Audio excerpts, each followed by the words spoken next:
guys, it's Brandon Miniman from Pocketnow.com. We're here at CES 2013, and I'm standing next to what very might be my next daily driver. This is the Xperia ZL, and it's got some really cool features to differentiate it from the Xperia Z. Let's check it out.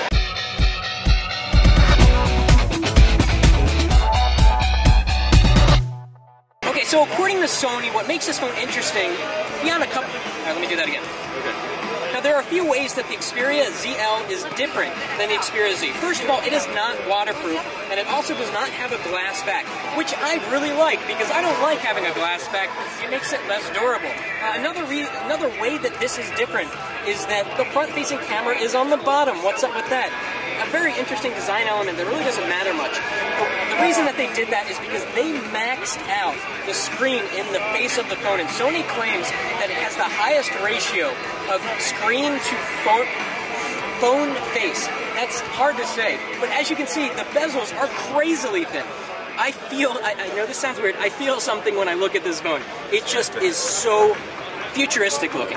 Around the back, we've got the same 13 megapixel camera. We've got a little butt flap here, which has butt flap, lovely name. Yes, butt flap. We've got the space for the space for the micro SIM card and the micro SD card, which is great. Expandable storage. Now the battery on this is a little bit smaller than the Xperia Z. The Xperia Z was 2400 milliamp hours. We really didn't mention that. So this is about 2370 milliamp hours. And so everything else is the same here compared to the Xperia Z. We've got the 1080p screen, which is 1920 down by 1080 across. The same amount of pixels that's on the TV hanging in your living room, most likely. It's got a 440 ppi, and I gotta say, the screen actually oddly looks better on this. And maybe it's just me because I'm freaking out about this phone, but it just seems to have better viewing angles and slightly better contrast. Now, another thing to notice here is that we get an LED notification.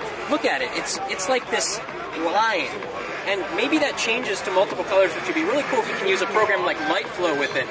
So inside we've got the same specs as the Xperia Z and the Optimus G and the Nexus 4, that awesome combination of the S4 Pro with 2 gigs of RAM, which means that this guy is fast.